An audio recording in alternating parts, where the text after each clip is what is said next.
एक जमाना था, डाकू भी आला ज़रफ़ हुआ करते थे। एक मॉर्निंग शो में बेगम बल्कीस ईधी से सवाल किया गया कि अपनी जिंदगी का कोई दिलचस्प वाकया सुनाएं। बल्कीस ईधी ने हंसते हुए बताया कि एक दफा वो और ईधी साहब एक प्राइवेट कार पर शिखर जा रहे थे, एक शादी पर। रात का वक्त था। अंदरौन सन्नद से गुजरते हुए एक मकाम पर कुछ डाकू रास्ते में आ गए और हमारी गाड़ी रोड से उतार कर कुच्चे में ले गए।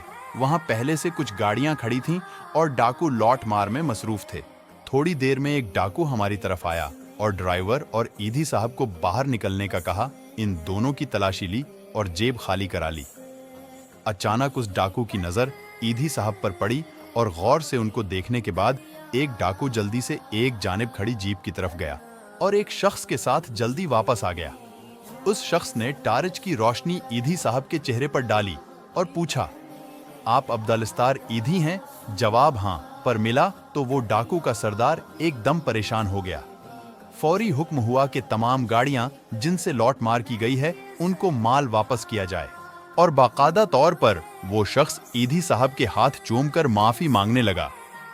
मजीद हैरत की बात ये हुई कि जब वो डाकू हमें रुखसत करने लगा तो 20 लाख रुपए बतौर चंदा ईधी साहब के हवाले किया। ईधी साहब के इनकार पर बोला, सिर जब मेरे जैसे गुनहगार पुलिस मुकाबले में मारे जाते हैं तो हमारा कोई रिश्तेदार हमारी लाश तक नहीं वसूल करता और ईधी ही हमारी लाश को किफनाता है और दफनाता है। एक जमाना था, डाकू भी आला ज़र्फ हुआ करते थे।